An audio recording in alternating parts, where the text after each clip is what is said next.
继续震动的消息，来看明年台北市长的选举，现任的市长蒋万安要寻求连任，民进党会派人出来选立，红点名点滚下届的立委王世坚，伫个网络节目分析着选情，伊讲蒋万安有95%的几率会来连任当选。蒋万安是低调来回应，讲目前专心市政，无爱讲选举。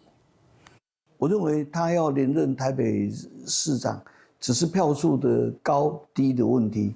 那我相信他95%以上，他铁定连任成功。分享2026台北市选战，立委王世坚讲现任市长蒋万安有95%几率连任，也毋过伊家己其实也向过来摆点名参选。我们在那个时候都被政治迫害了，之后，他们的子孙竟然在民意的选举上面，你还输于他后，这个的话，我认为是双重的压力。95%或5%，或者说大咖或其他的咖，我想呢，王世坚委员向来有他自己的主张，我们予以尊重。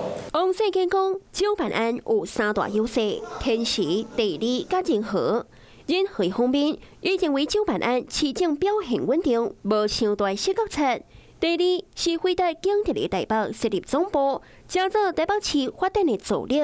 另外是天时，最近蒋万安为了好回答老店台北，也付出着真正努力。我看王世坚说，9%我现在党内的反今天就进行各项的防台准备会议，我们都专注在市政上面，完全不会去想选举。是讲目前，敢若纵跨台湾创办人吴怡农正式表态争取提名。加上秘书长徐国勇真正的讲，台北市将会派大咖出来选，引起着大家好奇。王世坚也讲出着伊心内的人选。郑丽君甚至卓荣泰，比方说卓荣泰，这是我们院长下来自己选，对，首都台北 ，Why not？ 讲出家己心内的人选，又搁讲蒋万安的胜率真悬。王世坚只是要逼出因民进党上强的人选，也是在为伊家己铺路。伫结果出来见证，一切拢有变数。